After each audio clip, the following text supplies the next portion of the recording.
The Secret Alliance. When Israel and Iran stood on the same side. Scene set, the Middle East, 1980. The world watched as fire lit up the sky between two bitter rivals, Iran and Iraq. The Iran-Iraq war had just begun, and no one expected what came next. A secret, unspoken, and almost unbelievable connection between Israel and Iran's revolutionary regime under Ayatollah Khomeini. But yes, it happened. The plot twist history hides. Just a year after the 1979 Islamic Revolution, Iran was in chaos. The Shah had been overthrown, the U.S. Embassy had been stormed, and Ayatollah Khomeini declared America and Israel the great and little Satan. Yet when Saddam Hussein's Iraqi army invaded Iran in September 1980, everything changed. Saddam saw Iran as weak, an exhausted country in the middle of revolution. He wanted to be the king of the Arab world, and more dangerously, he wanted nuclear weapons. That scared Israel a lot. Israel's calculation: the enemy of my enemy. At that time, Iraq, not Iran, was Israel's biggest threat.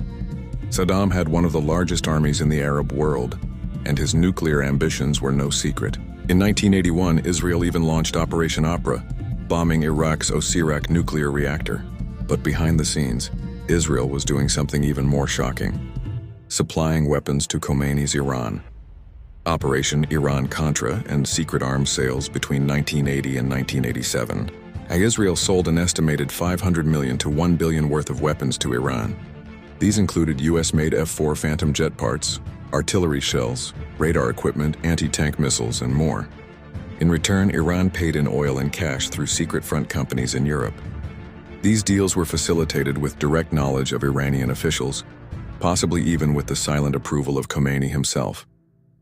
He may not have spoken to Israel directly, but his regime let the deals happen. Why? Because Iran was desperate. The war with Iraq was brutal.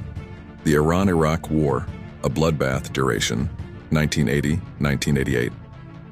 Casualties: over 1 million dead, about 500,000 Iranians, 300,000, 500,000 Iraqis, injured or displaced.